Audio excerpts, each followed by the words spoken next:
Hello my dear students, good morning. My name is Jyoti Singh. आज हम class 10th mathematics में chapter 6 triangle का quick revision करने वाले हैं। ठीक है, तो चलो स्टार्ट करते हैं। ट्रायंगल, तो ट्रायंगल में आप लोगों ने क्लास 9th में कॉन्ग्रुएंसी रूल पढ़ा है कि कब ट्रायंगल कॉन्ग्रुएंट होते हैं। ठीक है, तो कब होते हैं congruent? When two figures are said to be congruent if they have the same shape and the same size. हम दो फिगर को तभी कॉन्ग्रुएंट कहते हैं जब उसकी साइज, शेप, सब कुछ, एवरीथिंग वो क्या हो, सेम टू सेम हो, तो उसे हम बोलते हैं कॉन्ग्रुएंट। और कॉन्ग्रुएंट दिखाने के लिए हम इस सिंबल का यूज करते हैं, इक्वल टू का साइन, उसके ऊपर सिमिलर का साइन, तब वो फिगर कहलाता है congruent. Clear? In this chapter, we shall study about those figures which have the same shape but not necessarily the same size. Two figures having the same shape and not necessarily the same size are called similar figure. इस chapter में हम similar figure के बारे में पढ़ने वाले हैं, हालांकि हर shape के बारे में नहीं पढ़ने वाले, हम सिर्फ triangles के similarity के ऊपर पढ़ने वाले हैं कि कब triangles similar होते हैं। Clear है? तो यहाँ पे देखिए, पहले हमें ये समझना होगा कि सिमिलरिटी आई क्यों, इसका हिस्ट्री क्या है। तो can you guess the height of the mountain? यहाँ पे एक बच्चा मेजरिंग टेप लेकर के इस पहाड़ पे माउंट एवरेस्ट के ऊपर चढ़ रहा है और बोलता है it is so easy to measure the height of mountain. तो क्या हाइट मेजर करना पॉसिबल है with the help of measuring tape? वहीं पे दूसरी बच्ची मून को देख रही है और बोलती है वाह वाह, soon I will reach the moon. वो मून के पास बस पहुंचने ही वाली है। तो क्या इज इट पॉसिबल कि हम मून की डिस्टेंस मेजर कर पाए with the help of telescope या एनीथिंग? हम कर सकते हैं क्या? तो in fact all these heights and distance have been found out using the idea of indirect measurement. हम इन्हें मेजर तो कर सकते हैं, लेकिन इसके लिए हमें इनडायरेक्ट मेजरमेंट का यूज करना पड़ेगा, which is based on the principle of similarity of figure, जहाँ पे हम सिमिलैरिटी का यूज करके इन इसकी हाइट, यहाँ से इसकी डिस्टेंस, ये सब फाइंड आउट कर सकते हैं। हालांकि आप लोगों ने अभी 10th में द एप्लीकेशन ऑफ ट्रिग्नोमेट्री पढ़ाई है, जिसमें हम हाइट एंड डिस्टेंस ये सब फाइंड आउट करते हैं। ये सब सिमिलरिटी का ही पार्ट है। तो सबसे पहले हमें क्या पढ़ना है? सिमिलरिटी का फिगर सिमिलर होता है। ठीक है, तो देखो सिमिलर फिगर्स, ये सर्कल, यहाँ पे सर्कल, ये सर्कल, ये तीनों सर्कल आपस में क्या है? सिमिलर है। ये क्यों सिमिलर की कैटेगरी में आ रहे हैं? क्योंकि यहाँ से इसका रेडियस सपोज यहाँ पे 2 है और इसका रेडियस 1 है और इसका रेडियस सपोज ये भी 2 है, तो सभी 2 2 हैं और ये 1 है, तो ये तो सर्कल ही बना रहे हैं। स्ट्रक्चर देख के कैसा लग रहा है? सर्कल है ना, तो दे आर सिमिलर। और फर्स्ट और सेकेंड वाला ये क्या है? कॉन्ग्रुएंट है। कॉन्ग्रुएंट कब कहलाता है? जब सेम साइज, सेम शेप हो, तो क्या कहलाता है? कॉन्ग्रुएंट। तो ये तो सिमिलर है। यहाँ पे ट्रायंगल, अगर आप ट्रायंगल देखें, ये मैंने राइट एंगल बनाया, ये भी राइट एंगल है, ये भी राइट एंगल है। ठीक है, तो ये देखने में लुक वाइज क्या है? सिमिलर है। ऐसे ये स्क्वायर मैंने क्या बनाया है? सिमिलर बनाया है। एक स्क्वायर के अंदर स्क्वायर, दोनों क्या है? सिमिलर है। ठीक है, चाहे इसके साथ भी कह ले, ये स्क्वायर है। ठीक है, तो ये क्या हो गया? सिमिलर है। तो सिमिलर होने के लिए मतलब ये नहीं है कि अगर वो स्क्वायर है और एक रेक्टेंगल है तो दोनों को हम सिमिलर बोलेंगे। अब हमें चेक करना पड़ेगा हम किस क्राइटेरिया के बेसिस पे उसे सिमिलर कह रहे हैं। अभी हम यहाँ पे ट्रायंगल पढ़ेंगे, तो ट्रायंगल में सिमिलरिटी का क्या क्राइटेरिया, उसके बेसिस में हम ऐसे ही फिगर को कि कोई भी ज्योमेट्री, एक स्क्वायर है और एक रेक्टेंगल है या क्वाड्रिलेटरल, हम उसे सिमिलर कह दे ना, ऐसे नहीं कहना है किसी को भी सिमिलर। सिमिलर होने के लिए भी उनको कुछ रूल फॉलो करने पड़ेंगे। अगर आपने रूल्स फॉलो नहीं किया तो वो रॉन्ग हो जाएगा। ठीक है, तो हर जगह मैथमेटिक्स में एक कॉन्सेप्ट चलता है, उसे आपको समझना है। तो हमें यहाँ पे सबका रेडियस बस छोटा और बड़ा है, इसलिए ये सिमिलर है। यहाँ पे ये 90 डिग्री है और ये 45 है, ऐसा है। और इसकी बस साइज ऊपर नीचे है, तो ये सिमिलर है। और यहाँ पे टेम्पल है, ये बड़ा टेम्पल है, उसकी एक फोटोग्राफ है जो बनाई है, तो ये दोनों सिमिलर है। तो इन शॉर्ट हम ये कह सकते हैं, from the above we can say that all congruent figures are similar but the similar figures need not be congruent. जितने भी कॉन्ग्रेंट फिगर होते हैं वो सिमिलर होते हैं, लेकिन जितने सिमिलर फिगर होते हैं वो जरूरी नहीं कि वो कॉन्ग्रेंट हो। तो कॉन्ग्रेंट का सिंबल ध्यान रखो, इक्वल टू के ऊपर सिमिलर का साइन, ठीक है। और सिमिलर में बस इतना रहता है। तो कॉन्ग्रेंट सिमिलर होता है लेकिन सिमिलर कॉन्ग्रेंट नहीं होता है। ये ध्यान आपको ये बात आपको पता रहनी चाहिए, ठीक है। ओके अब एक्सरसाइज 6.1 है जो बेसिक कॉन्सेप्ट के ऊपर डिपेंड करती है। अगर आपके सारे बेसिक कॉन्सेप्ट क्लियर है तो आपको ये एक्सरसाइज बहुत ही ज्यादा इजी लगेगी। पहला क्या है, हमें फिल इन द ब्लैंक्स करना है। तो पहला यहाँ पे बोला जा रहा है ऑल सर्कल्स आर, सभी के सभी सर्कल्स क्या होते हैं, सर्कल्स कर्व होते हैं ना, ये राउंड फिगर होते हैं। तो कॉन्ग्रेंट तो हो नहीं सकते, क्यों? क्योंकि किसी का 4 सेंटीमीटर रेडियस होगा, किसी का 4 मीटर होगा, किसी का 2 सेंटीमीटर होगा। तो we can't say that they are congruent. Congruent होने के लिए it must be equal and similar. वो सिमिलर तो है लेकिन इक्वल नहीं। इक्वल होने के लिए सब कुछ सेम होना चाहिए। तो यहाँ पे क्या होगा, सिमिलर होगा। तो सिमिलर इसका आंसर है, all circles are similar. Now second one, all squares are, squares भी क्या होंगे, सिमिलर होंगे। क्यों सिमिलर होंगे? क्योंकि स्क्वायर की सॉरी तो यहाँ पे आपको समझना है, स्क्वायर के लिए आपको क्या करना पड़ेगा। देखो ये मैंने स्क्वायर बनाया, स्क्वायर की ऑल साइड्स आर इक्वल, सभी की सभी साइड्स क्या होती हैं, इक्वल होती है ना स्क्वायर की, राइट। तो स्क्वायर में अगर आपका 3 सेंटीमीटर का है या 4 सेंटीमीटर का है तो they are called as similar but not congruent. Congruent होने के लिए उसकी हर साइड सेम होनी चाहिए। अगर मैंने 4 लिया तो दूसरा वाला फिगर भी 4 होना चाहिए। तो सेकेंड वाला केस क्या है, सिमिलर है। तो ये भी क्या होगा, सिमिलर, ठीक है। थर्ड वाला, ऑल ट्रायंगल्स आर सिमिलर। ऐसे कौन से ट्रायंगल्स होते हैं जो सिमिलर होते हैं? हमारे पास ऑप्शन है आइसोसेलेस और इक्विलेटरल। तो आइसोसेलेस तो हो नहीं सकता। अब क्यों नहीं हो सकता? आइसोसेलेस को आपको समझना होगा। देखो यहाँ पे अगर मैंने आइसोसेलेस बनाया, आइसोसेलेस 2 ट्रायंगल बनाया आइसोसेलेस, ये 90 है, ये 90 है, और ये मैंने रखा 45, ये 45, ठीक है। ये वाला सेकेंड वाला केस 90 नहीं है। फिर से आप डायग्राम देख लो, यहाँ पे ये देखो, ये 90 बनाया, ये 45। अब ये 30 और ये 30 है, ये कितना है, 30 और ये 30 है। तो आइसोसेलेस, आइसोसेलेस ट्रायंगल किसे कहते हैं? जिसके बेस क्या होते हैं, इक्वल होते हैं। 2 एंगल्स क्या होते हैं, इक्वल होते हैं। तो यहाँ पे हमारा हो गया ABC और यहाँ पे हो गया PQR। यहाँ पे एंगल 30 है, 30 कितना हो गया, 60। तो ये कितना हो जाएगा, 120। हालांकि फिगर ऐसा नहीं दिखता है, 120 ऑब्ट्यूस एंगल होगा तो ऐसा दिखेगा, ऑब्ट्यूस है ये 120। और ये हो गया 30 और ये भी हो गया 30, ठीक है। और ये भी थोड़ा सा इनप्रैक्टिकल है क्योंकि ये और ये साइड इक्वल हो जाएंगी। तो यहाँ पे ये और ये साइड इक्वल आइसोसेलेस ट्रायंगल है। तो आइसोसेलेस ट्रायंगल्स हमेशा सिमिलर हो ऐसा जरूरी नहीं है, लेकिन इक्विलेटरल ट्रायंगल में है कि वो हमेशा सिमिलर ही होंगे। क्यों? क्योंकि उनकी तीनों साइड सेम होती हैं, तीनों एंगल्स इक्वल होते हैं। तो फिर चाहे वो साइड 4 सेंटीमीटर की हो, 6 सेंटीमीटर की हो, कितने की भी हो, लेकिन एंगल हमेशा 60 ही रहेगा। अगर एंगल दोनों के 60 हैं तो दे आर सिमिलर, ठीक है। आ रही है बात समझ में? लेकिन आइसोसेलेस में एंगल भी चेंज हो रहा है, साइड भी चेंज हो रही है, ठीक है। तो इसमें हमारा जो थर्ड वाला है, ऑल ट्रायंगल्स, तो इक्विलेटरल ट्रायंगल्स ही हमारे क्या होते हैं, सिमिलर होते हैं। तो इक्विलेटरल ट्रायंगल इसका ऑप्शन होगा। क्लियर है? तो सारे, चाहे वो आइसोसेलेस ट्रायंगल हो या कौन सा ट्रायंगल हो, स्केलन ट्रायंगल हो, ये सिमिलर नहीं होते हैं। सिर्फ क्या होते हैं सिमिलर, इक्विलेटरल ट्रायंगल ही सिमिलर होते हैं। अब इक्विलेटरल ट्रायंगल क्यों सिमिलर होते हैं? क्योंकि उनके एंगल, चाहे वो छोटा बनाओ या बड़ा एंगल ट्रायंगल बनाओ, वो हमेशा 60 डिग्री रहेगा। लेकिन आइसोसेलेस में कुछ भी हो सकता है, कोई भी दो तुम्हारा एंगल, एक 90 हो गया, दूसरा 45 हो गया, ठीक है। एक 120 हो गया तो दूसरा तुम्हारा 30 हो गया। अगर एक हमने 60 रख लिया तो इक्विलेटरल ट्रायंगल हो जाएगा। अगर सपोज मैंने एक 80 रख लिया तो दूसरा कितना होगा, 50-50 हो जाएगा। ठीक है, तो इस तरीके से तो इनको हम सिमिलर नहीं बोल सकते। ठीक है, आ रही है बात समझ में? नाउ नेक्स्ट, अब फोर्थ वाला क्या कह रहा है,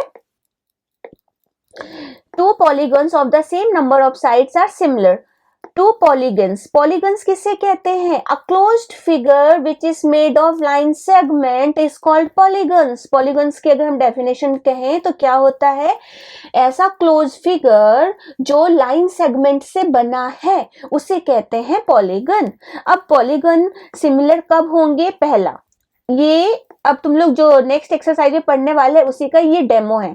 ठीक है, क्या होना चाहिए, the their corresponding angles are equal. पहला वाला क्या होगा, इक्वल होगा। ठीक है, their corresponding angles are equal, अगर वो इक्वल है तभी वो क्या होंगे, सिमिलर होंगे। दूसरा, their corresponding sides are proportional, ये दूसरे में जाएगा तो उसे हम बोलेंगे कि वो क्या है, सिमिलर है। तो सिमिलर जो आप अभी सेकेंड एक्सरसाइज में पढ़ने वाले हो उसमें ये दोनों अप्लाई होंगे। तो कोई भी दो फिगर पॉलीगॉन्स कब कहलाते हैं, their corresponding angles are equal, अगर उनके करस्पॉन्डिंग एंगल्स क्या है, इक्वल है, और their corresponding sides are proportional. तो ये पूरा सिमिलर कोई भी फिगर तब होगा अगर ये दो रूल्स को फॉलो करेगा। अगर इन दोनों रूल्स को फॉलो नहीं करता है तो वो फिगर सिमिलर नहीं है। ओके, अब आता है क्वेश्चन यहाँ पे, give two different example similar figure. Similar figure का हमें एग्जाम्पल देना है, तो बस इक्विलेटरल ट्रायंगल बना दो। एक इक्विलेटरल ट्रायंगल बना दिया जिसकी तीनों साइड्स बराबर, एक बड़ा बना दो। ये एग्जाम्पल किसका है, सिमिलर फिगर्स का है, क्योंकि उनके एंगल्स तो 60-60 ही रहेंगे ना, वो चेंज नहीं होंगे। ठीक है, और दो बोला है तो हमने पहला बनाया। दूसरा, आप स्क्वायर दे दो, स्क्वायर में all sides are equal and all angles are equal. 90-90 होता है ना, और साइड्स तुम चाहे 5 रखो, 8 रखो, कुछ भी रखो, तो ये क्या कह रहेंगे, सिमिलर फिगर्स कहलाएंगे। नॉन सिमिलर फिगर्स की अगर हम बात करें तो नॉन सिमिलर फिगर्स में तुम्हारा क्वाड्रिलेटरल हो गया, कुछ भी ले सकते हो, there are lots of example. Quadrilateral को अगर हम स्क्वायर के साथ बताएं तो ये नॉन सिमिलर फिगर है। आ रही है बात समझ में? इक्विलेटरल ट्रायंगल को अगर हम आइसोसेलेस ट्रायंगल के साथ दिखाएं तो ये क्या कहलाएगा, नॉन सिमिलर फिगर्स कहलाएंगे। तो ये सब चीजें हैं। ठीक है, आ रही है बात समझ में?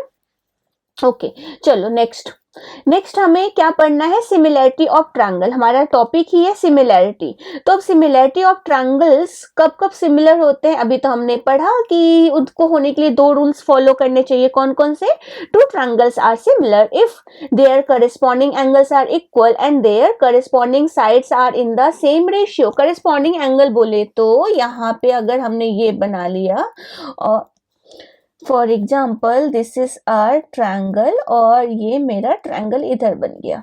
ठीक है, ये एंगल अगर मैंने लिया 30 और यहाँ पे मैंने इसको 30 लिया। ठीक है, ये लिया मैंने 60, यहाँ पे मैंने इसको 60 लिया और ये हो गया 90। तो देखो ऑब्वियसली ये 30 है, यहाँ पे ये 30 है, ये 60 है, यहाँ पे ये 60 है, तो एंगल्स मैच हो रहे हैं ना। डायग्राम थोड़ा सा अलग दिख रहा है क्योंकि मैंने इसको रिवर्स कर दिया, लेकिन एंगल्स तो मैच हो रहे हैं ना, तो ये क्या कहलाएंगे, सिमिलर कहलाएंगे। तो करस्पॉन्डिंग एंगल्स अगर उनके इक्वल है तो ये इसके साथ इक्वल हो रहा है, ये इसके साथ इक्वल हो रहा है, ये इसके साथ। अगर दो एंगल्स किसी दूसरे ट्रायंगल्स के दो एंगल्स के साथ सेम है तो थर्ड ऑटोमेटिक इक्वल होगा बाय एंगल सम प्रॉपर्टी। ठीक है, अब होता है their corresponding sides are in the same ratio. अगर ये पहला वाला है तो वेल एंड गुड, वो तो सिमिलर होगा। अगर आप एंगल्स नहीं दिए और आपके पास their corresponding sides are in the same ratio, same ratio बोले तो यहाँ पे कहने का मतलब ये है कि यहाँ पे सपोज ये 2 है, ये 4 है, कहने की बात है, ये तुम्हारा 3 है और ये 6 है। ठीक है, और ये 5 है और ये 10 है।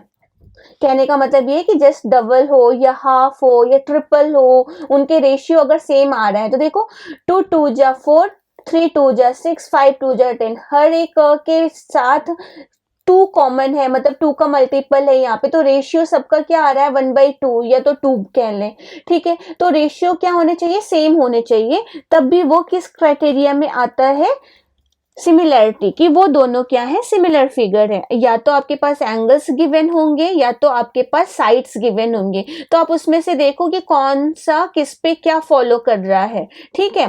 कभी कभी ऐसे क्वेश्चंस आ जाते हैं, ध्यान दीजिएगा। ये बन गया ट्रायंगल, ठीक है। ये दूसरा बहुत ही अजीबोगरीब बना है, थोड़ा सा अच्छा सा बना लेते हैं ताकि थोड़ा सा सुंदर दिखे। ये बन गया दूसरा ट्रायंगल, इसका नाम दे दिया ए बी सी, ये हो गया पी क्यू आर।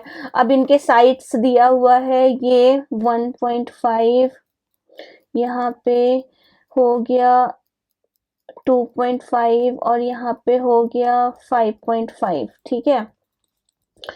और यहाँ पे हो गया तुम्हारा 5, ये हो गया तुम्हारा 3 और ये हो गया 11। और बोला जा रहा है कि दीज फिगर आर सिमिलर और नॉट, बोला जा रहा है कि सिमिलर है कि नहीं है। तो आपको देखो क्या करना पड़ेगा, अब साइड देखो, यहाँ पे ए बी 1.5 है, 1.5 क्या 1.5 का 11, 3 और 5 के साथ किसके साथ सही से रिलेशन बैठ रहा है। अगर 1.5 का डबल करे तो क्या होता है, 3 होता है। तो देखो क्या सबका डबल यहाँ पे हो रहा है, 5.5 का डबल करे तो 11 होता है, ठीक है। 2.5 का डबल करे तो 5 होता है, यस। तो ये 1/2 के रेशियो पे डिवाइड कर रहा है, राइट। तो ये दोनों फिगर क्या है, सिमिलर है। आ रही बात समझ में, तो इस तरीके से आपको चेक करना है। अब सिमिलैरिटी आई कहां से, ये हमें किसने दिया, तो if note that if corresponding angles of two triangles are equal then they are known as equiangular triangles. अगर आपसे पूछ ले कि what is equiangular triangles, हालांकि मैथ्स में इस तरीके से नहीं बोला जाता, बट 1 मार्क्स में स्टेटमेंट वाला हो सकता है, ठीक है। तो इक्यू एंगुलर किसे कहते हैं, जिसके दो करस्पॉन्डिंग एंगल्स क्या होते हैं, ट्रायंगल्स के इक्वल होते हैं, उसे बोलते हैं इक्यू एंगुलर ट्रायंगल्स, ठीक है। A famous Greek mathematician Thales gave an important truth relating to the equiangular triangles which is as follows. जो हमारे ग्रेट मैथमेटिशियन थेल्स है, उन्होंने हमें एक थ्योरी बताई। क्या थ्योरी बताई, the ratio of any two corresponding sides into equiangular triangle is always the same. उन्होंने बताया कि अगर the ratio of any two corresponding sides in the two equiangular triangle is always the same, अगर वो equi angular है तो उनके जो रेशियो होंगे वो ऑलवेज सेम होंगे। It is believed that he had used a result called the basic proportionality theorem. यहीं से हमारा आता है बीपीटी थ्योरम, जिसे अब हम थेल्स थ्योरम भी कहते हैं, उन्हीं के नाम पे थेल्स थ्योरम भी कहते हैं। तो अगर ये थ्योरम आ जाए प्रूफ करने के लिए तो किस तरीके से करेंगे, चलो अब ये स्टार्ट करते हैं। ये हमारा बहुत ही इंपॉर्टेंट थ्योरम है, इसको तो आपको बहुत अच्छी तरीके से समझ के करना है। अगर एग्जाम में आ जाए तो प्लीज क्या क्या रूल्स आप फॉलो करेंगे जरूर देखें। बहुत सारे बच्चों को लिखना तो आता है, लेकिन थ्योरम प्रूफ करना, क्या क्या लिखना जरूरी है वो जानो कि आपको क्या क्या लिखना है, तब आप फुल मार्क्स पा सकते हो। बहुत इजी थ्योरम है, कुछ भी हार्ड नहीं है, बट इसका स्टेटमेंट, हाउ टू रिप्रेजेंट, ठीक है, ये बहुत जरूरी है।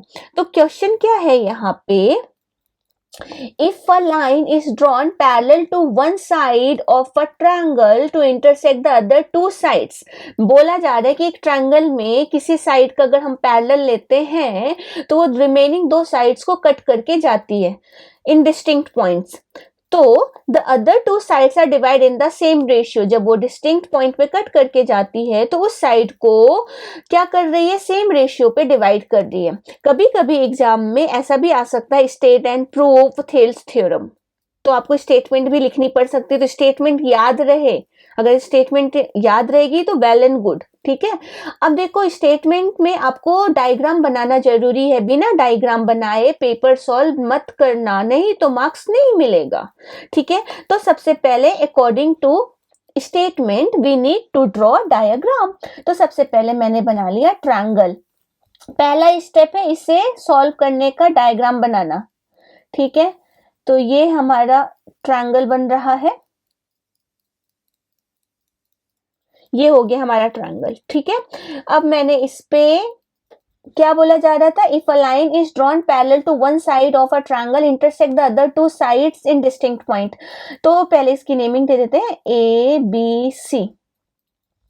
यहाँ पे मैंने एक पैरेलल बना लिया, ये बन गया पैरेलल, ठीक है, जिसका नाम ले लिया मैंने D. According to given statement हमने पैरेलल ड्रॉ किया, ठीक है। तो पहले सबसे पहले क्या बनाना है, डायग्राम बनाना है। उसके बाद क्या करना है आप लोगों को, डायग्राम बनाने के बाद गिवन लिखना है, गिवन। तो गिवन क्या है यहाँ पे, डी ई पैरेलल है किसके साथ, BC के साथ, ये आपका गिवन हो गया। गिवन के बाद आप डायरेक्टली टू प्रूव लिख दो, उसके बाद हम कंस्ट्रक्शन करेंगे, जहां पे जरूरत होती है वहां पे कंस्ट्रक्शन करते हैं। जो हम कंस्ट्रक्शन करते हैं उसे लिखना भी जरूरी है। तो टू प्रूव, प्रूफ क्या करना है, जब जो लाइन पैरेलल होती है वो देखो लास्ट लाइन क्या बोली जा रही है, the other two sides are divided in the same ratio. इसका मतलब ये है कि जो DE है AB को 2 पार्ट्स में डिवाइड कर रही है। तो इसका मतलब AD divided by DB is equal to AE upon EC। ये कह रहा है स्टेटमेंट, जो ये DE है इसको और इसको, ये और ये एक दोनों को सेम रेशियो में डिवाइड कर रहा है। यहां तक हमने लिख लिया। अब हमें यहाँ पे कंस्ट्रक्शन भी करना है, तो उसे भी लिखो। तो कंस्ट्रक्शन क्या होगा हमारा, तो पहले हमें समझना है कि कंस्ट्रक्शन क्या होगा। देखो DE पैरेलल तो BC के साथ दिया हुआ है, ये तो हमारे पास गिवन है, लेकिन हमें लाना क्या है, AD के साथ नीचे DB लाना है। AD और DB बेस कब आएगा, अगर हम इसमें क्या ले ले, एक हाइट ले ले, तो हमें सबसे पहले हाइट ड्रॉ करनी पड़ेगी। तो यहाँ पे ये हाइट हो गई, इसको नाम दे दिया M। अब हाइट क्यों लिया वो पता चलेगा। Area of the triangle ADE निकालना है, तो हम दोनों एरिया को डिवाइड कर सकते हैं ना। देखो यहाँ पे ADE का एरिया, आप बेस एक बार AD ले लो और एक बार बेस आप क्या ले लो, N ले लो। एरिया तो सेम ही आएगा ना, उसमें तो कोई चेंजेस होगा नहीं, ठीक है। आ रही बात समझ में। एरिया ऑफ ट्रायंगल ADE क्या होता है, 1/2 बेस इंटू हाइट होता है। तो एक बार बेस अगर आपका डिफरेंट होगा, दूसरी बार बेस डिफरेंट होगा, तो भी तो सेम होगा ना, इससे तो कोई फर्क नहीं पड़ता, इसलिए हमने ये कंस्ट्रक्शन किया। अगर मैंने यहाँ पे ड्रॉ किया है तो मुझे ये भी ज्वाइन करना पड़ेगा, क्यों, क्योंकि मैं इधर पे भी एरिया निकालूंगी, ठीक है। तो यहाँ पे कंस्ट्रक्शन आपने क्या किया, पहले तो आप लिख दो take EM perpendicular to AD। आपने EM को परपेंडिकुलर किया AD पे, और DN को परपेंडिकुलर DN को किस पे किया, AE पे। और क्या किया दूसरा, ज्वाइन DC एंड EB। ये हो गया। अब आपको ये 3 पॉइंट हो गए। चौथा पॉइंट आपको क्या लिखना है, प्रूफ। कुल मिला के 5 पॉइंट हैं डायग्राम को मिला करके। अब प्रूफ करना है, तो प्रूफ में देखो यहाँ पे कैसे करेंगे। प्रूफ लिखते वक्त हमें लिखना है किस ट्रायंगल के बारे में बात कर रहे हो। तो किस ट्रायंगल के पहले बारे में हम बात कर रहे हैं, पहले हम बड़ा वाला ट्रायंगल लेंगे ADE, ठीक है। ADE ऊपर वाला ट्रायंगल, नॉट बड़ा, ADE। तो इन ट्रायंगल ADE में हम क्या ऐसा बोल सकते हैं, area of triangle ADE is equal to 1/2 base into height हम निकाल सकते हैं। अब यहाँ पे देखो 1/2, अगर तुम बेस ये लोगे, ध्यान देना, अगर तुमने बेस AD लिया तो हाइट मस्ट बी EM, ठीक है। अगर बेस तुम्हारा AD होगा तो हाइट तुम्हारी EM ही होगी, ठीक है। जो बेस होगा उसी पे 90 डिग्री जाने वाली हाइट होनी चाहिए। या तो तुम ऐसा भी लिख सकते हो 1/2, अगर तुमने बेस AE लिया, ठीक है। यहाँ पे देखो डायग्राम में, अगर तुमने बेस AE लिया तो height must B DN, height DN ही होनी चाहिए, अदरवाइज वो रॉन्ग हो जाएगा। तो यहाँ पे हाइट क्या हो जाएगी, DN, ठीक है। तो ये दोनों में से तुम कोई सा भी यूज करोगे तो एरिया दोनों का सेम ही आएगा, एरिया निकालेंगे तो सेम ही दिखेगा, ठीक है। दिखेगा नहीं, मतलब कैलकुलेशन सेम आएगी। अब ऑल्सो इन ट्रायंगल, अब हम कौन सा ट्रायंगल लेते हैं, एडीई के बाद हम ये वाला ट्रायंगल ले रहे हैं बीडीई। कौन सा ट्रायंगल ले रहे हैं, बीडीई। ये ट्रायंगल क्यों ले रहे हैं, ये ट्रायंगल ताकि हम दोनों को डिवाइड करें तो एडी अपॉन बीडी आए, ठीक है। फिर बाद में हमारा मोटिव होगा कि एडी अपॉन बीडी को हम एई अपॉन ईसी के साथ इक्वल करें, लेकिन ये भी ट्रायंगल बन रहा है और ये यहाँ पे ऑब्ट्यूज ट्रायंगल बना रहा है, इसलिए उसकी हाइट ट्रायंगल के बाहर जाएगी। ऑब्ट्यूज ट्रायंगल में ट्रायंगल की हाइट क्या होती है, ट्रायंगल के बाहर जाती है, ये पता होना चाहिए, ठीक है। ये हमारा ऑब्ट्यूज है तो इसकी हाइट ट्रायंगल के बाहर होगी। क्लियर है, आ रही बात समझ में। तो इन ट्रायंगल, हम किस ट्रायंगल की बात कर रहे हैं, बी डी ई की। तो बीडीई में area of BDE, area of BD इस तरीके से लिखते हैं, ठीक है। तो क्या होगा 1/2 और यहाँ पे बेस क्या लेंगे, अगर हमने BD बेस लिया है, ऑब्वियसली BD ही होगा, तो हाइट होगा तुम्हारा EM हाइट होगी। क्लियर है, बात समझ में आ रही है। यहाँ पे इसमें कोई कंफ्यूजन तो नहीं है। Area of the BD is equal to base into height, half into base into height. अगर BD बेस है तो height must be EM। Clear है।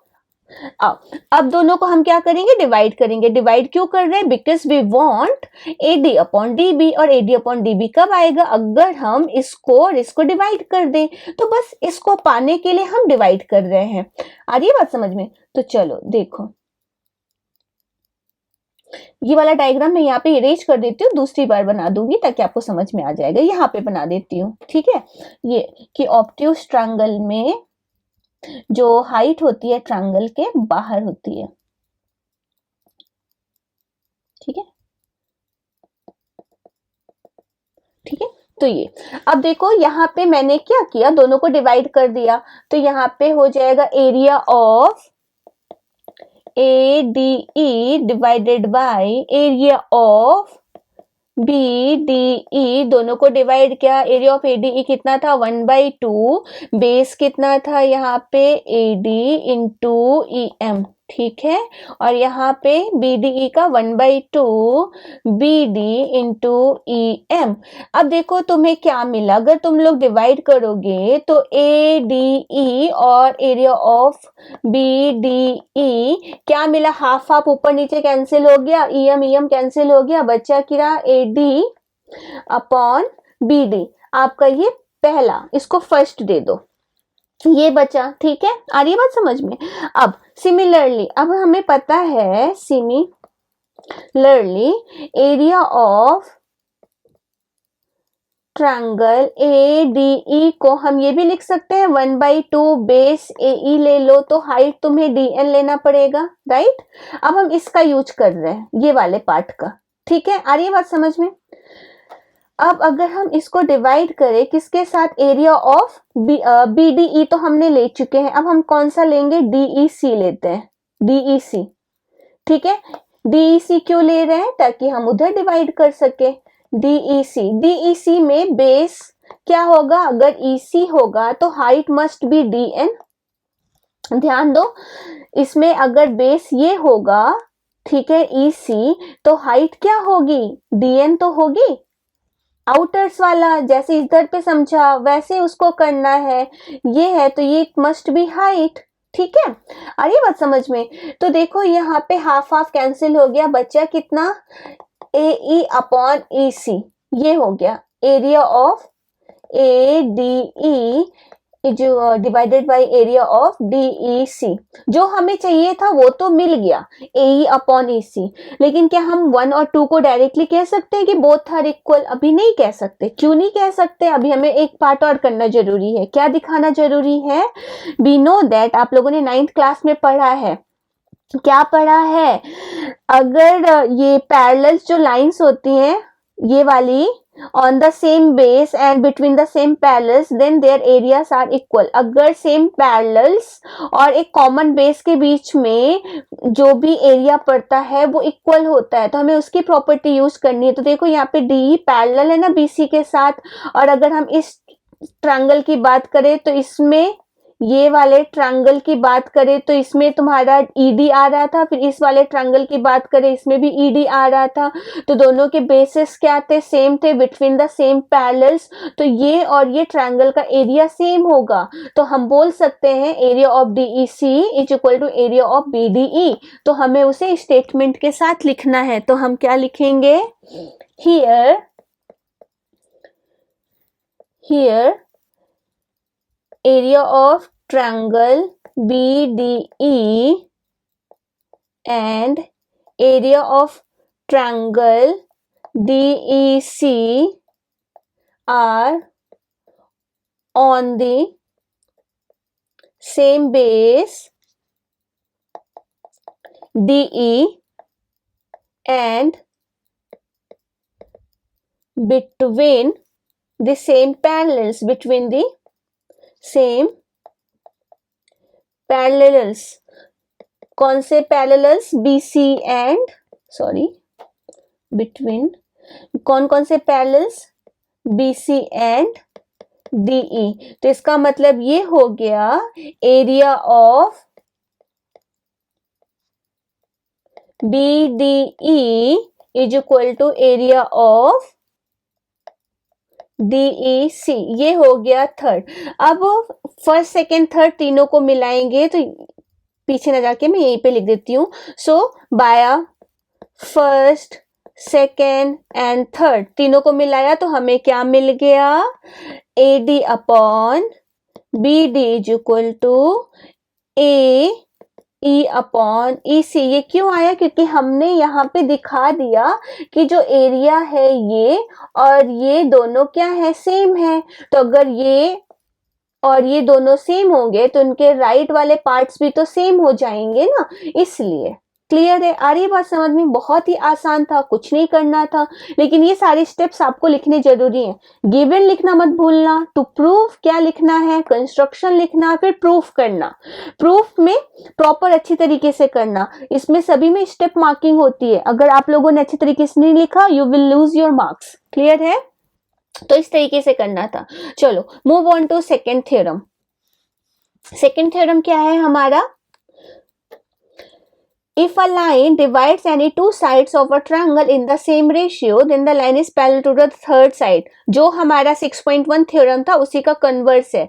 अगर उसमें पैरेलल लाइन दी थी, यहाँ पे रेशियो सेम दिया हुआ है और हमें बोला जा रहा है कि वो पैरेलल है, वो लाइन पैरेलल हो रही है, तो इसका मतलब सबसे पहले तुम्हें क्या बनाना है, डायग्राम बनाना है। तो चलो डायग्राम बना लेते हैं। ये बन गया हमारा ट्रायंगल, ठीक है। अब इसमें हमने एक लाइन ड्रॉ कर दी, हमें पता नहीं है पैरेलल है कि नहीं है, बस हमने ड्रॉ कर दी जो भी हमारे पास गिवन कंडीशन थी।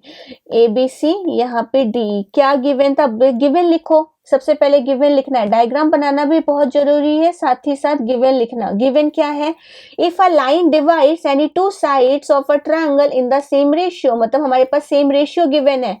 क्या गिवन है, AD upon DB is equal to AE upon EC। कोई लाइन है वो सेम रेशियो में डिवाइड कर रही है, इसका मतलब DE जो है AD upon DB is equal to AE upon EC कर रही है। ठीक है, यहां तक समझ में आया। अब हम लिखेंगे टू प्रूव, पहले टू प्रूव लिख देते हैं। क्या प्रूफ करना है, इसमें पैरेलल दिखाना है। किसको, DE पैरेलल है BC के साथ, हमें ये दिखाना है। अब हम इसमें कंस्ट्रक्शन की जरूरत पड़ेगी, तो कंस्ट्रक्शन भी लिख लेते हैं। अब कंस्ट्रक्शन क्या बताते हैं। कंस्ट्रक्शन में हमने ले लिया, यहां से ले लो एक, ये DF लिया, हमने माना कि DE पैरेलल नहीं है BC के साथ, हमने लिया DF पैरेलल टू BC। देखने पे मत जाओ, हमने ऐसा एज्यूम किया है कि DF पैरेलल है BC के, जो जैसा दिखता है वैसा होता नहीं और जो जैसा होता है वैसा दिखता नहीं। इस कॉन्सेप्ट को फॉलो करो, ठीक है। DF पैरेलल है BC के साथ, ठीक है। तो यहाँ पे हमने ऐसे लिया कि जो DF है वो पैरेलल है BC के साथ। ओके, नाउ अब हम करेंगे प्रूफ। अब प्रूफ में हमने दिखाया कंस्ट्रक्शन मैंने क्या लिया, डी एफ पैरेलल है बीसी के साथ, ये हमारा ये है, ऐसा हमने कंसीडर किया है कि डी एफ पैरेलल है बीसी के साथ। या तो फिर बताते हैं, अभी आप प्रूफ हम लिखते हैं, लेट अस कंसीडर, या तो वो भी नहीं लिखने की जरूरत है। If D F parallel to BC, अगर डी एफ पैरेलल है बीसी के साथ, इफ, ठीक है, आ रही है बात समझ में, अगर ये पैरेलल है बीसी के साथ, so then by basic proportionality theorem, BPT, आप पूरा लिखना, ठीक है। बेसिक प्रोपोर्शनैलिटी थ्योरम ये क्या करेगा, AD upon D B is equal to A F upon A F C होगा। आ रही है बात समझ में, ये होना चाहिए भाई, अगर डी एफ पैरेलल है बीसी के साथ तो यही होना चाहिए, इसके अलावा तो कुछ होगा नहीं। बट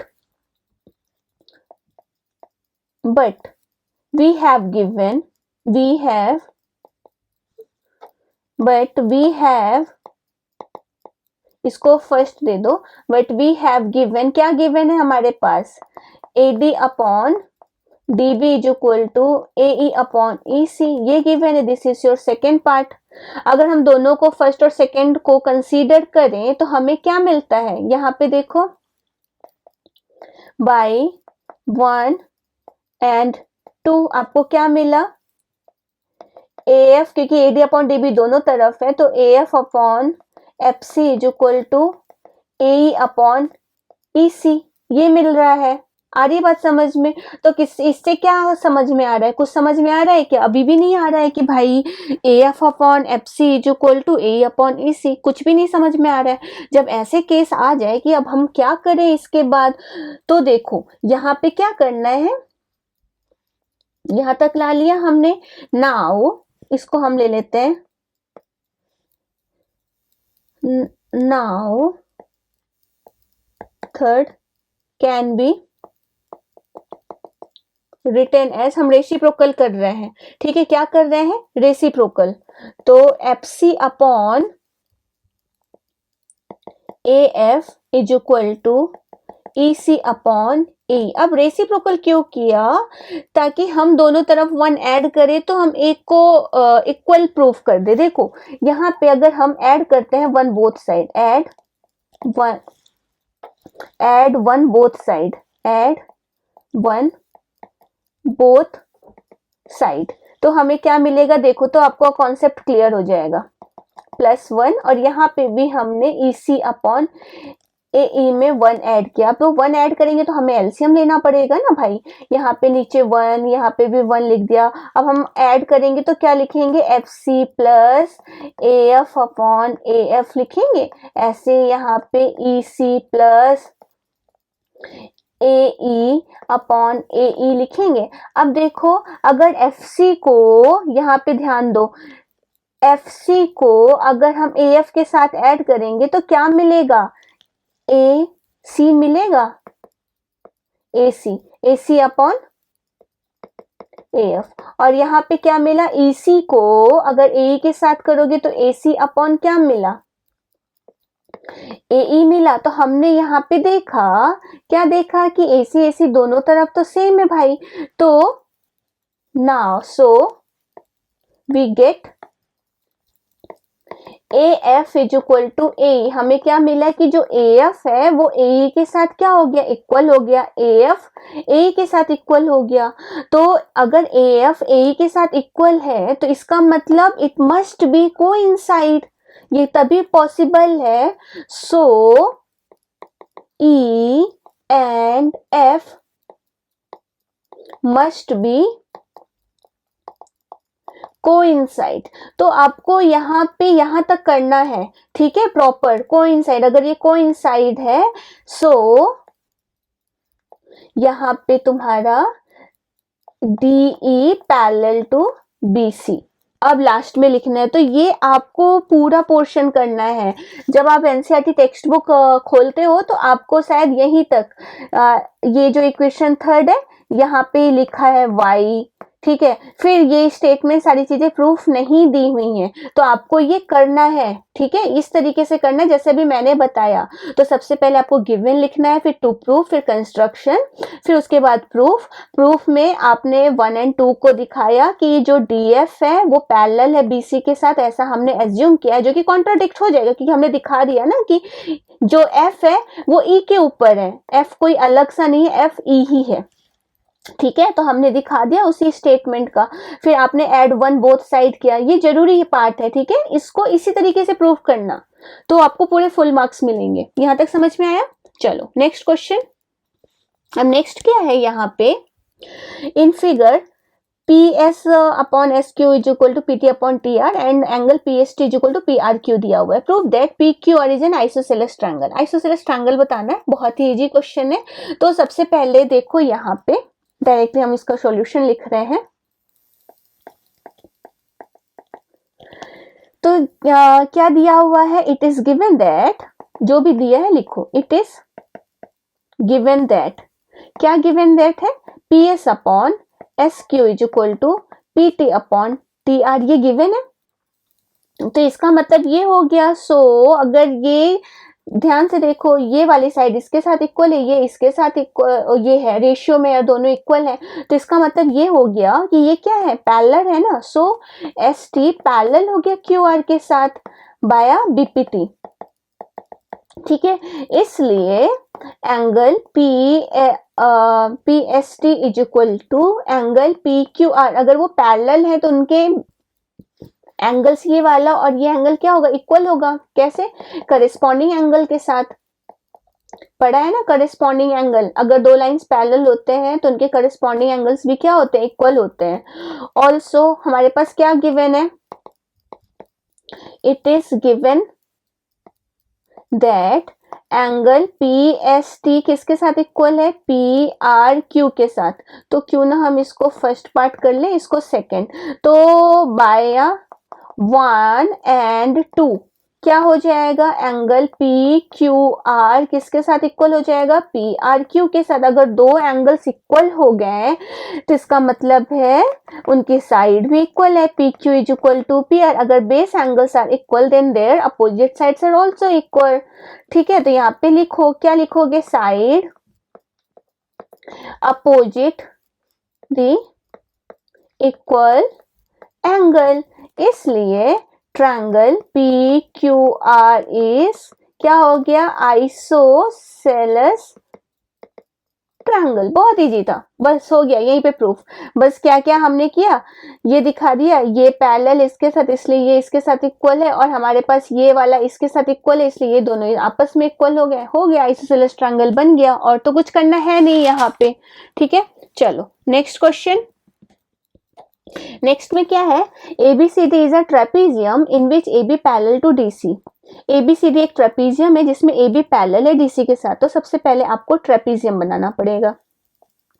तो ये मेरा एक लाइन हो गया, यहाँ पे दूसरा, ये हो गया, ये बन गया हमारा ट्रेपीजियम, ठीक है। अब यहाँ पे नाम दे देते हैं इसका, ABCD। अब इनके जो डायगोनल्स हैं उनको कट करते हैं तो पॉइंट O पे मिलते हैं। तो ये पहला डायगोनल हो गया, ये दूसरा डायगोनल हो गया, जहां पे कट हो रहा है that is your point O, ठीक है। यहां तक समझ में आया? अब पहले गिवन वाला पार्ट लिख लेते हैं। तो गिवन क्या है हमारे पास, गिवन है AB पैरेलल है किसके साथ, CD या DC के साथ, ठीक है। अब टू प्रूफ लिख लेते हैं। तो प्रूफ क्या करना है, AO upon BO is equal to CO upon DO, ये प्रूफ करना है हमें। तो हमें इसमें कंस्ट्रक्शन की जरूरत पड़ेगी ताकि हम BPT थ्योरम का यूज कर सकें, क्योंकि इस इन सब में BPT थ्योरम यूज्ड है। तो कंस्ट्रक्शन, अब BPT यूज करने के लिए अब ध्यान दो कि कम कंस्ट्रक्शन में आपको यहाँ से कोई लाइन पैरेलल ड्रॉ करनी पड़ेगी। क्यों, तभी तो हम AO upon OC AD upon ये दिखाएंगे, फिर दूसरा वाला ट्रायंगल लेंगे। तो हमें यहाँ पे कंस्ट्रक्शन करना है, तो यहाँ पे हमने ड्रॉ कर दिया MN M। तो कंस्ट्रक्शन क्या है, MN parallel to A B. अगर एम एन पैरेलल है ए बी के साथ तो that means M N parallel है किसके साथ, पैरेलल टू डी सी के साथ, क्योंकि दोनों ए बी डी सी के साथ पैरेलल है ना, तो कंस्ट्रक्शन हमने ये किया। नाउ अब हम लिखेंगे प्रूफ। तो प्रूफ देखो यहाँ पे कैसे करना है, in triangle A D C, अभी हम कौन सा ट्रायंगल ले रहे हैं, एडीसी। एडीसी में ओ एम पैरेलल है डीसी के साथ। अगर ओ एम पैरेलल है डीसी के साथ, so by BPT basic proportionality theorem हम लिख सकते हैं A M upon M D is equal to A O upon O C. ये तो लिख सकते हैं, सीओ लिखें तो ज्यादा सही रहेगा ताकि हमारा थोड़ा सा मैचिंग हो जाए, सीओ। ठीक है, आ रही बात समझ में। ये हो गया हमारा फर्स्ट पार्ट। ठीक है, नाउ इन ट्रायंगल हम दूसरा ट्रायंगल लेते हैं, एडीबी ले लेते हैं, एडीबी।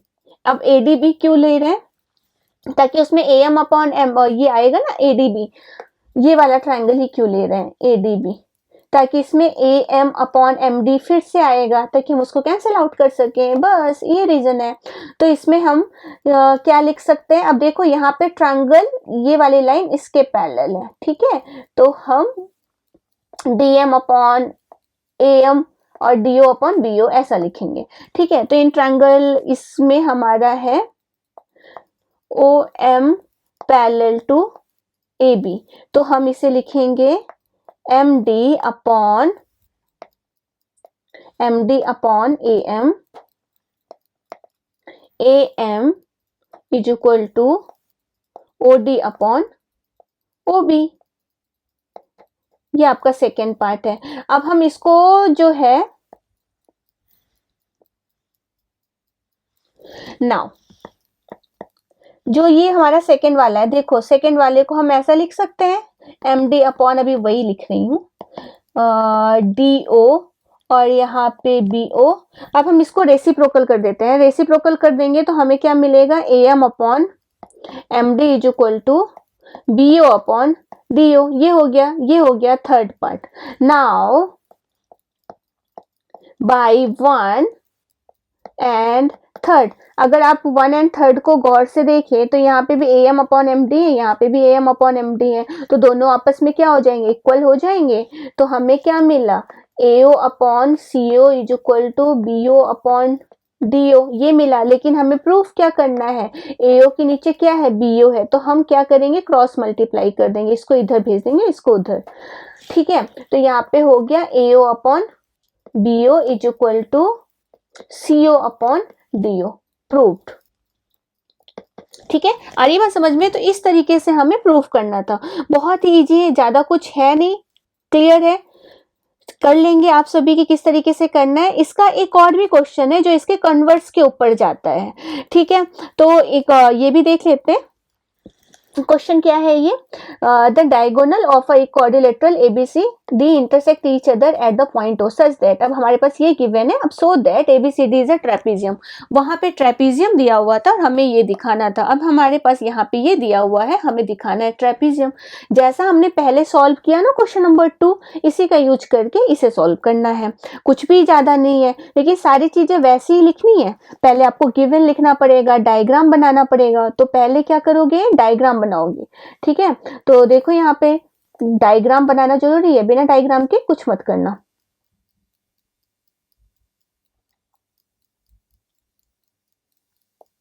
ये हो गया हमारा डायग्राम।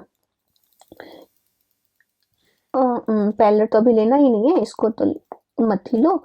अब इसका नाम दे देते हैं, हमारे पास एबीसीडी क्वाड्रिलेटरल है, दे दिया ए बी सी डी। ठीक है, अब इसके डायगोनल्स बना देते हैं क्योंकि डायगोनल इंटरसेक्ट कर रहा है, तो ये बन गया हमारे डायगोनल्स। अब डायगोनल्स का नाम दे देते हैं, यहाँ पे हो गया ओ। ठीक है, यहाँ तक हो गया। अब हमें इसमें लिखना पड़ेगा सारी चीजें, तो लिखते हैं पहले गिवन। गिवन में हमने लिखा A O upon B O is equal to C O upon D O, ये लिखा। अब टू प्रूफ लिखेंगे, टू प्रूफ में क्या लिखेंगे, A B C D is a trapezium, ये हमें प्रूफ करना है। ठीक है, अब कंस्ट्रक्शन करना पड़ेगा, कंस्ट्रक्शन के लिए हमें कोई लाइन पैरेलल दिखानी पड़ेगी कि हमने दिखाया, खुद से लिया कि O E parallel to A B ले लिया, ओ ए बी ले लेते हैं, डी सी ले लेते हैं, ज़्यादा बेटर रहेगा तो कि हमें सही दिखेगा। O E parallel to D C, हमने ये कंस्ट्रक्शन लिया है। ये सिर्फ हमने एक ही चीज़ को ये दिखाया है कि ओ ई पैरेलल है डी सी के साथ। अब प्रूफ करना है हमें, तो प्रूफ, अब देखो यहाँ पे इन ट्रायंगल ADC में हमने क्या लिया, OE पैरेलल है DC के साथ, इसका मतलब ये हो गया ना AE upon EO ED, EO क्यों लिख रहे हैं, ED, AE upon ED is equal to AO upon CO, ये हो गया, ठीक है, ये फर्स्ट पार्ट, ठीक है। बट हमारे पास गिवन क्या है, but we have given that, क्या गिवन है हमारे पास, AO upon BO is equal to CO upon DO। हम इसको ऐसा भी लिख सकते हैं, AO upon CO is equal to BO upon DO। ये हमारा सेकेंड पार्ट हो गया। बाय फर्स्ट एंड सेकेंड, अगर हमने फर्स्ट एंड सेकेंड को ध्यान दिया तो देखो यहाँ पे A upon E D is equal to A upon C O और A upon C O is equal to B O upon D O, तो हम सभी को आपस में इक्वल लिख दे तो हम ऐसा लिख सकते हैं, we get A E upon E D is equal to A O upon C O is equal to B O upon D O. इसका मतलब दैट मीन्स इससे हमें क्या मिला, सो देयरफॉर ओ ई पैरेलल हो गया ए बी के साथ।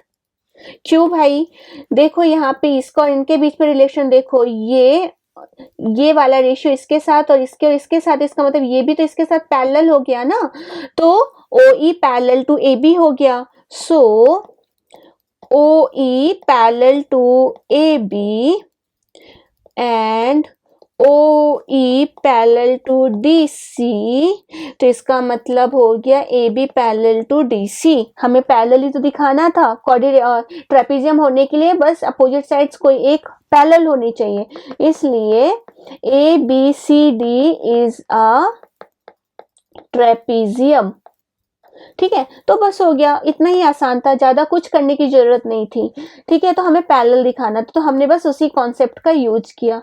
तो ये क्वेश्चन नंबर, ये काफी इंपॉर्टेंट क्वेश्चन है जो इस साल एग्जाम में आ सकते हैं, ठीक है। नेक्स्ट क्लास में हम अच्छे और थ्योरम्स रिमेनिंग जो बचा हुआ है वो थ्योरम्स करेंगे, ठीक है। Thank you.